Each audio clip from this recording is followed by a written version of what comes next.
जास्त काय म्हणजे ताटकळत लोकांना ठेवायचं नाही, परंतु तुम्ही आल्यानंतर नारळ फोडायचा. परंतु तुम्ही जी लोकांची भावना जाणली आणि स्वतः उन्हात बसला, त्याबद्दल नेता कसा असावा त्याचं प्रतीक आपण समोर ठेवलेलं आहे. फक्त तुम्हाला थोड्याच वेळात सांगतो, दुदोंडी जो हा गण आहे, श्रीकांत नाना तुम्ही ऐका, दुदोंडी या पंचायत समिती स्थापन झाल्यापासून मागचीच वेळ गेली नसेल तर सलग आपण तिथं विजय कमवलेला आहे. शंकरराव रानमाळे आमचे ग्रामपंचायत सदस्यातून पंचायत समितीवर होते. त्याच्यानंतरच्या 6 निवडणुका मग तुपारीचे पवार गुरुजी असतील, म्हणजे आम्ही तुमच्या त्यावेळेला विरोधात आणले होते, शेकापमध्ये ते होते, पण त्यांना निवडून आणलं. त्याच्यानंतर आम्ही दादा पाटलाला उभा केलं. गावचा उमेदवार असताना सुद्धा आम्ही दादा पाटलाला ज्या गावामध्ये आमच्या एका वार्डाचंही मतदान नाही अशा गावातल्या माणसाला आम्ही तिथं ठामपणे निवडून आणलं. दादा पाटलानंतर पुन्हा वेळ आली श्रीकांत नानाजी मंडळी कुंडलमधली, पण दुदोंडीत आम्ही एकदम जोरात काम करून त्यांनाही निवडून आणलं.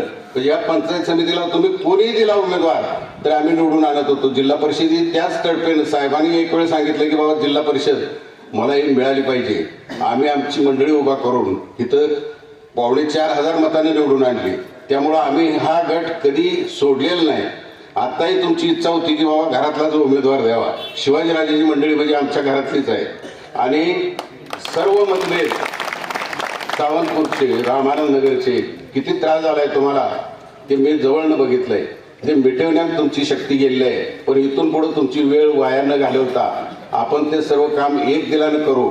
तुपारीपासून तुपारीतले आमचे सगळे खंदे कार्यकर्ते, संजय पाटील असतील नाही तर सर्व दीपक, सर्वांनी मिळून जो उत्साह दाखवलेला आहे. आता येताना सुद्धा ते फार ताकदीनं आले. दहेरीचे शंकर चेअरमन बंडा हे चांगल्या ताकदीनं आले. तिथं नागराळहून सुद्धा गुप्तांना हे सर्वजण, लाला गुरुजी आपले सर्वजण एकदम ताकदीनं माणसं इथं आलेत. रामानंद नगरची माणसं आलेत, सावंतपूरची आलेत. दुदोंडीतून तर न भूतो न भविष्यती अशी मोटरसायकलची रॅली काढून स्त्रिया, सर्व भगिनी आणि आम्ही पुरुष मंडळी आलोय. आम्ही आमच्या परीने इथं काम करू. आमचा काय खारीचा वाटा असेल, परंतु जिल्हा परिषदमध्ये तुमच्या या मतदारसंघामध्ये 8 जिल्हा परिषद आणि 16 पंचायत समिती आहेत. आणि त्यात मी तुम्हाला कालच सांगितलंय की कुठल्याही एका पंचायत समितीला दुसऱ्या जिल्हा परिषदला भेदभाव न देणार तुम्ही सर्व ह्या पंचायत समिती आणि जिल्हा परिषद अगदी ताकदीनं लढवायचं. तुम्ही मला त्यावेळेला मान्य केलंय की बाबा कुठलीही कमतरता, अगदी साम दाम दंड तुम्ही वापरण्याची गरज नाही. आम्ही त्या सर्व गोष्टीत सक्षम आहे. परंतु तुमच्या सहकार्यानं त्या सर्व जिल्हा परिषद आणि पंचायत समिती आपण निवडून आणू. आपण वेळ झाला असला तरी या ठिकाणी उपस्थित झाला, कारण या पुंदिरची आख्यायिका अशी आहे की हे मंदिर सुद्धा उभा करताना साहेबांचा तुमचा त्याग किती आहे हे गावानंच जाणलं पाहिजे. ज्या पुंजारी खेळचा पूल होत नव्हता, एका गुरुवाचं अभिनंदन केलं पाहिजे की त्याने चप्पल घातलं नाही, आणि पूल ज्या वेळेला पूर्ण झाला त्यावेळेला त्याने चप्पल घातलं. म्हणजे इतकी त्यागी माणसं सुद्धा इथं आहेत. प्रत्येकाचं काम अगदी निष्ठावान आहे. पापासारखा माणूस दिसताना एवढा दिसतो, परंतु गाव कसं ठेवावं हे त्यांनी चांगले ज्ञान घेतलेलं आहे. जगू मोठेसारखा माणूस इथं उमेदवारी दिला. इथं उमेदवारी देताना थोडी खळखळ झाली.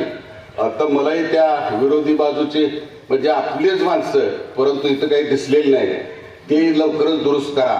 आणि आपण जे दिलेला शब्द आहे तुम्हाला, तो शब्द पाळण्याची क्षमता आमच्यात आहे. आणि यांना भरघोस मताने निवडून आणू. आज या ठिकाणी आम्ही दुदोंडी आणि कुंडल दोन्ही जिल्हा परिषद गटाचा नारळ फोडलेला आहे. पुंदीचं हनुमान देवालय हे असं आहे की सांगली जिल्ह्यात 1 नंबरचं हनुमानाची प्रसिद्धी असेल तर ती पुंदीची आहे, त्याच्यानंतर तुंगाची आहे. आणि ह्या 1 नंबरच्या प्रसिद्धीला जागरूक राहण्यासाठी आम्ही सर्वजण कटिबद्ध आहोत. आपल्या सर्वांचा आशीर्वादाची गरज आहे. महिला भगिनींना फार त्रास झालेला आहे, उन्हात बसलेले आहे. यानंतर आता तुम्हीच बोलावं आणि माईक तिथंच देऊया तुम्हाला.